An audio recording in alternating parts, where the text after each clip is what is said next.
नमस्कार दोस्तों, स्वागत है आप सभी का आपके अपने चैनल बेस्ट जीके टेस्ट में। दोस्तों, फॉरेस्ट गार्ड का पेपर एनालिसिस करने के बाद पता चला कि पत्र लेखन से उसमें 3 से 4 प्रश्न पूछे गए थे। तो दोस्तों, पत्र लेखन से आपका एक भी नंबर न छूटे, इसीलिए यूपी ट्रिपल एससी की परीक्षाओं में अब तक जितने भी प्रश्न पत्र लेखन से पूछे गए हैं, सभी लेकर आ गए हैं। दोस्तों, वादा करता हूँ जिसने भी ये वीडियो अच्छी तरह से देखा, तो उसका पत्र लेखन से एक भी नंबर नहीं कटेगा। दोस्तों, जो यूट्यूबर पैसे लेकर अपना कंटेंट बेच रहे हैं, उनसे अच्छा कंटेंट हम लेकर आते हैं, चाहे आप तुलना करके देख लें। बस आप मेहनत करते रहिए और आपको कोई पैसा वैसा नहीं देना है, किसी का भी पेड कोर्स नहीं खरीदना है। आपके एग्ज़ाम के लिए जितना भी सिलेबस है, सब हमारे चैनल पर फ्री उपलब्ध है। बस आप मेहनत कीजिए और एक वर्दी अपने नाम कीजिए। तो चलिए चलते हैं दोस्तों अपने प्रश्नों की ओर। तो पहला प्रश्न है कि जब कोई सरकारी पत्र, कार्यालय ज्ञापन या ज्ञापन एक साथ अनेक परिस्थितियों को भेजा जा रहा हो, तब उसे क्या कहा जाता है? ए कार्यालय आदेश, बी अधिसूचना, सी अनुस्मारक, डी परिपत्र। तो इसका सही आंसर होगा ऑप्शन नंबर डी परिपत्र। जब कोई एक सरकारी पत्र अनेक कार्यालयों को भेजा जाता है, तब उसे परिपत्र कहा जाता है। प्रश्न नंबर 2 है कि अपने विद्यालय की किसी मनोरंजन घटना का वर्णन करते हुए मित्र को लिखा गया पत्र किस कोड के अंतर्गत आएगा? ए शासकीय पत्र, बी अर्धशासकीय पत्र, सी व्यक्तिगत पत्र, डी व्यावसायिक पत्र। तो इसका सही आंसर होगा ऑप्शन नंबर सी व्यक्तिगत पत्र। अपने विद्यालय किसी मनोरंजन घटना का वर्णन करते हुए मित्र को लिखा गया पत्र व्यक्तिगत पत्र की कोटि में आएगा। प्रश्न नंबर 3 है कि पत्र के संबंध में निम्नलिखित में से किसको अभिवादन कहते हैं? ए पिता पुत्र को, बी सुभाषिस, सी प्रिय मित्र प्रिय पुत्र, डी आपका स्नेहाकांक्षी। इसका सही आंसर होगा ऑप्शन नंबर बी सुभाषिस। पत्र के संबंध में सुभाषिस को अभिवादन कहते हैं। प्रश्न नंबर 4 है कि निम्नलिखित में से किसका प्रयोग अधिकतर भारतीय गजटों में प्रकाशित सरकारी नियम, आदेश आदि की सूचना के प्रसंग में होता है? ए पत्र, बी परिपत्र, सी अधिसूचना, डी कार्यालय आदेश। जिसका सही आंसर होगा ऑप्शन नंबर सी अधिसूचना। प्रश्न नंबर 5 है कि निम्नलिखित में से किसके अंतर्गत नियुक्त छुट्टियों की स्वीकृति तथा पदवृद्धि आदि की सूचनाएं दी जाती हैं? ए पत्र, बी परिपत्र, सी प्रेस विज्ञप्ति, डी कार्यालय आदेश। तो इसका सही आंसर होगा ऑप्शन नंबर डी कार्यालय आदेश। जब किसी छोटे अधिकारी को नियुक्त पत्र या छुट्टियां दी जाती हैं, तो कार्यालय आदेश के अनुसार दी जाती हैं। प्रश्न नंबर 6 है कि निम्नलिखित में से किसका प्रयोग सरकारी स्तर पर अधिकतर भारतीय गजटों में प्रकाशित सरकारी नियम, आदेश, अधिकार और नियुक्तियों की सूचना के प्रसंग में होता है? ए कार्यालय आदेश, बी अधिसूचना, सी ज्ञापन, डी परिपत्र। तो इसका सही आंसर होगा ऑप्शन नंबर बी अधिसूचना। प्रश्न नंबर 7 है कि कक्षा 10 के छात्र ने अपना अनुपस्थिति दंड माफ करने के लिए प्रधानाध्यापक को पत्र लिखा, उसका यह पत्र किस वर्ग में आएगा? ए निमंत्रण पत्र, बी आवेदन पत्र, सी व्यावसायिक पत्र, डी व्यापारिक पत्र। तो इसका सही आंसर होगा ऑप्शन नंबर बी आवेदन पत्र। प्रश्न नंबर 8 है कि कार्यालय आदेश में अधिकारी का हस्ताक्षर किस स्थान पर आएगा? ए नीचे दाहिनी ओर, बी नीचे बाईं ओर, सी ऊपर दाहिनी ओर, डी ऊपर बाईं ओर। तो इसका सही आंसर होगा ऑप्शन नंबर ए नीचे दाहिनी ओर। कार्यालय आदेश में अधिकारी का हस्ताक्षर नीचे दाहिनी ओर किया जाता है। आप एक पत्र गूगल से डाउनलोड करके देख सकते हैं उसमें। प्रश्न नंबर 9 है कि शासकीय पत्र में पत्र संख्या के नीचे बाईं ओर क्या लिखा जाता है? ए दिनांक, बी सेवा में, सी प्राप्तकर्ता का पदनाम, डी प्रेषक पदाधिकारी का नाम और पदनाम। तो इसका सही आंसर होगा ऑप्शन नंबर डी प्रेषक अधिकारी का नाम और पदनाम। प्रश्न नंबर 10 है कि अधिसूचना के संदर्भ में कौन सा कथन गलत है? ए सामान्यतः गजट में प्रकाशित होती है, बी इनमें प्रेषक का उल्लेख होता है, सी ये राष्ट्रपति अथवा राज्यपाल की ओर से जारी की गई मानी जाती हैं, डी इसे विज्ञप्ति भी कहा जाता है। इसका सही आंसर होगा ऑप्शन नंबर बी इनमें प्रेषक का उल्लेख होता है, जबकि इसमें प्रेषक का उल्लेख नहीं होता है। प्रश्न नंबर 11 है कि निम्नलिखित पत्रों में अभिनिवेदन के रूप में लिखा जाता है? ए आपका, बी भौदी, सी शुभेच्छु, डी शुभचिंतक। तो इसका सही आंसर होगा ऑप्शन नंबर बी भौदी। प्रश्न नंबर 12 है कि संक्षेपण कितने शब्दों में लिखना चाहिए? ए 1/3 शब्दों में, बी आधे शब्दों में, सी 2/3 शब्दों में, डी 3/4 शब्दों में। तो इसका सही आंसर होगा ऑप्शन नंबर ए 1/3 शब्दों में। प्रश्न नंबर 13 है कि व्यक्तिगत पत्र किनके मध्य लिखा जाता है? ए व्यवसायियों के मध्य, बी सरकारी अधिकारियों के मध्य, सी संघीय संबंधियों के मध्य, डी पाठक और संपादक के मध्य। तो व्यक्तिगत पत्र अपने सगे संबंधियों के मध्य लिखा जाता है, जैसे कि रिश्तेदारों में।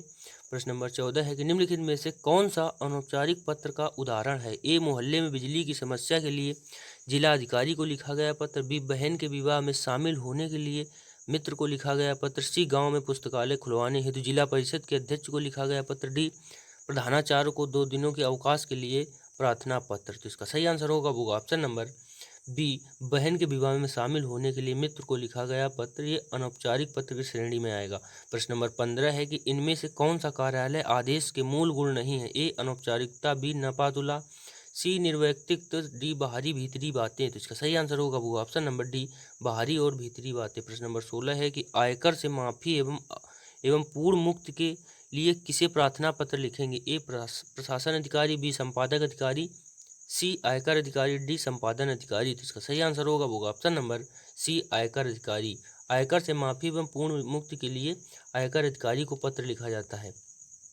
प्रश्न नंबर 17 है कि मुख्य बिजली के बल्बों के ऑर्डर के निरस्तीकरण की सूचना देते हुए किसे पत्र लिखेंगे। ए, संभरक। बी, बल्ब विभाग। सी, उपलब्धता विभाग।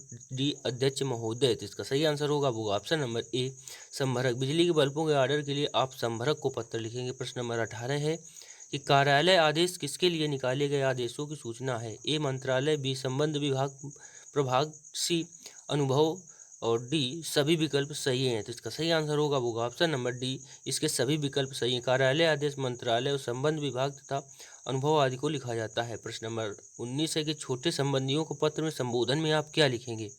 ए, चिरंजीव। बी, पूजनी। सी, परम पूज्य। डी, हितैषी। तो इसका सही आंसर होगा वो ऑप्शन नंबर ए, चिरंजीव। छोटे संबंधियों को पत्र में आप चिरंजीव लिखेंगे। प्रश्न नंबर 20 है कि अपने कार्यालय से अनुभव प्रमाण पत्र लेने के लिए किसे आवेदन पत्र लिखेंगे। ए, संस्थापक महोदय। बी, व्यवस्थापक महोदय। सी, प्रचारक महोदय। डी, संपादक महोदय। तो इसका सही आंसर होगा वो ऑप्शन नंबर बी, व्यवस्थापक महोदय। अपने कार्यालय से जितना भी आपने अनुभव प्राप्त किया उसके लिए प्रमाण पत्र लेने के लिए आप व्यवस्थापक महोदय को पत्र लिखेंगे। प्रश्न नंबर 21 है कि दैनिक हिंदुस्तान में संवाददाता के पद के लिए किसे आवेदन पत्र लिखेंगे। ए, कार्यालय महोदय, कार्यकारी महोदय। बी, प्रचारक महोदय। सी, संपादक महोदय। डी, अधिकारी महोदय। तो इसका सही आंसर होगा वो ऑप्शन नंबर सी, संपादक महोदय को।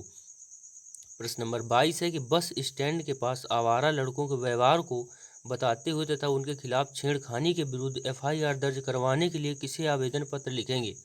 ए, थाना अध्यक्ष महोदय। बी, संस्थापक महोदय। सी, बस स्टैंड अधिकारी। डी, अधिकारी महोदय। तो इसका सही आंसर होगा वो ऑप्शन नंबर ए, थाना अध्यक्ष महोदय को। बस स्टैंड के पास जो भी आवारा लड़के या दुर्व्यवहार करते हैं या फिर लड़कियों के साथ छेड़खानी करते हैं उनके विरुद्ध FIR दर्ज करवाने के लिए आप थाना अध्यक्ष महोदय के पास जाएंगे। प्रश्न नंबर 23 है कि औपचारिक पत्र में इनमें से कौन सा विकल्प नहीं होगा। ए, विषय। बी, पता। सी, अभिवादन। डी, दिनांक। तो इसका सही आंसर होगा वो ऑप्शन नंबर सी, अभिवादन। औपचारिक पत्र में अभिवादन नहीं होता है। प्रश्न नंबर 24 है कि व्यवसाय संबंधी पत्र में संबोधन क्या होगा। ए, आदरणीय। बी, महोदय। सी, परम पूज्य। डी, प्रिय। तो इसका सही आंसर होगा वो ऑप्शन नंबर बी, महोदय। व्यवसाय संबंधी पत्र में संबोधन में आप महोदय लिखेंगे। वही प्रश्न नंबर 25 है कि परिपत्र के संबंध में कौन सा कथन गलत है। ए, सबसे ऊपर परिपत्र संख्या लिखी जाती है। बी, इसमें संबोधन की आवश्यकता नहीं होती है। सी, इसमें विषय का संकेत नहीं रहता है। डी, इसमें अधोलेख यानी बहुधि की आवश्यकता नहीं होती है। जिसका सही आंसर होगा वो ऑप्शन नंबर सी, इसमें विषय का संकेत नहीं होता है जबकि इसमें विषय का संकेत होता है। प्रश्न नंबर 26 है कि अर्धशासकीय पत्र के संदर्भ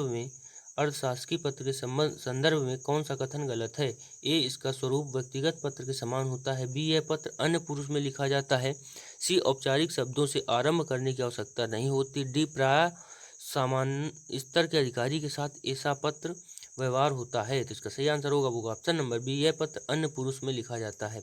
प्रश्न नंबर 27 है कि माता पिता द्वारा पुत्र को लिखे गए पत्र में माता पिता द्वारा क्या अभिवादन किया जाना चाहिए। ए, शुभ आशीर्वाद। बी, सादर प्रणाम। सी, सादर नमस्कार। डी, प्रणाम। तो इसका सही आंसर होगा वो ऑप्शन नंबर ए, शुभ आशीर्वाद। माता पिता जब अपने पुत्र को पत्र लिखते हैं तो उसमें अपने पुत्र को शुभ आशीर्वाद लिखते हैं। प्रश्न नंबर 28 है कि अधिसूचना प्रकाशित होती है। ए, सरकारी गजट में।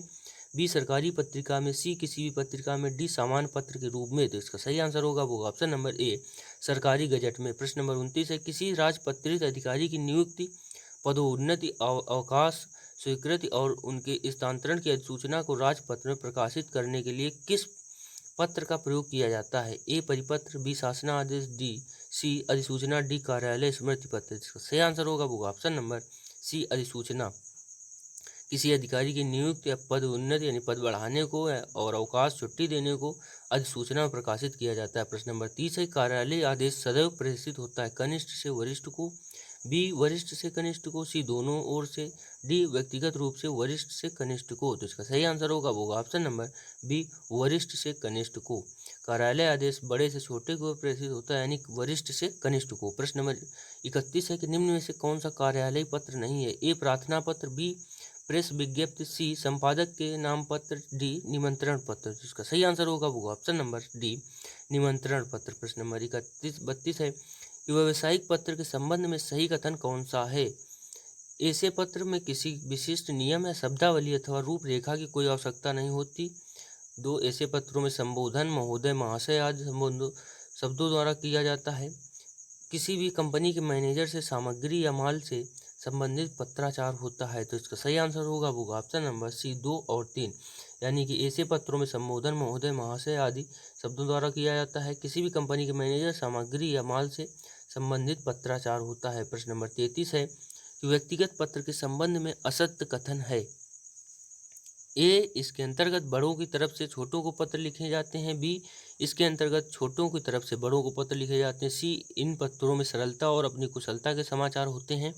डी, इन पत्रों में आपसी संबंध का कोई प्रभाव पत्र पर नहीं पड़ता। इसका सही आंसर होगा वो ऑप्शन नंबर डी, इन पत्रों में आपसी संबंध का कोई प्रभाव पत्र पर नहीं पड़ता। यह गलत है, जबकि व्यक्तिगत पत्र में आपसी संबंध ही लिखे जाते हैं। प्रश्न नंबर 34 है कि निम्नलिखित में से कौन सा पत्र व्यक्तिगत पत्र की श्रेणी में आएगा? ए व्यापारिक पत्र, बी प्रार्थना पत्र, सी मित्र को पत्र, डी संपादक के नाम पत्र। इसका सही आंसर होगा वो ऑप्शन नंबर सी, मित्र को पत्र। व्यक्तिगत पत्र में मित्र और रिश्तेदारों को यह पत्र लिखे जाते हैं। प्रश्न नंबर 35 है कि निम्नलिखित में से कौन सी पत्र की विशेषता नहीं है? ए संक्षिप्तता, बी प्रेषक, सी क्रमबद्धता, डी विनयशीलता। तो इसका सही आंसर होगा वो ऑप्शन नंबर बी, प्रेषक। निम्नलिखित में से प्रेषक पत्र की विशेषता नहीं है।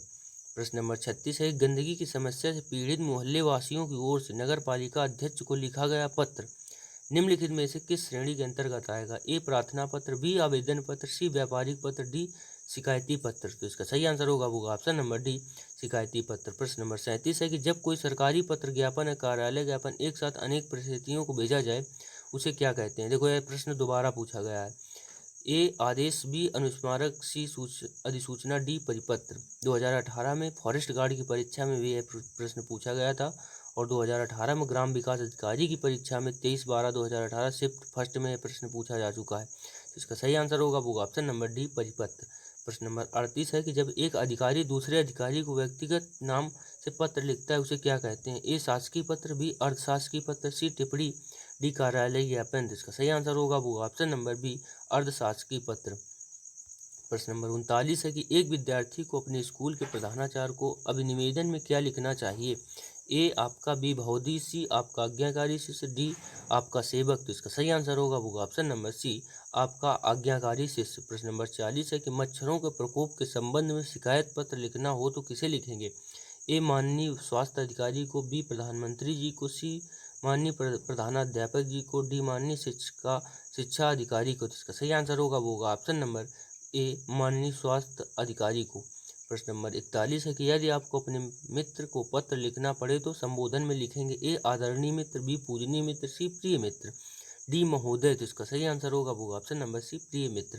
प्रश्न नंबर 42 है कि कौन सा कथन असत्य यानी कि गलत है?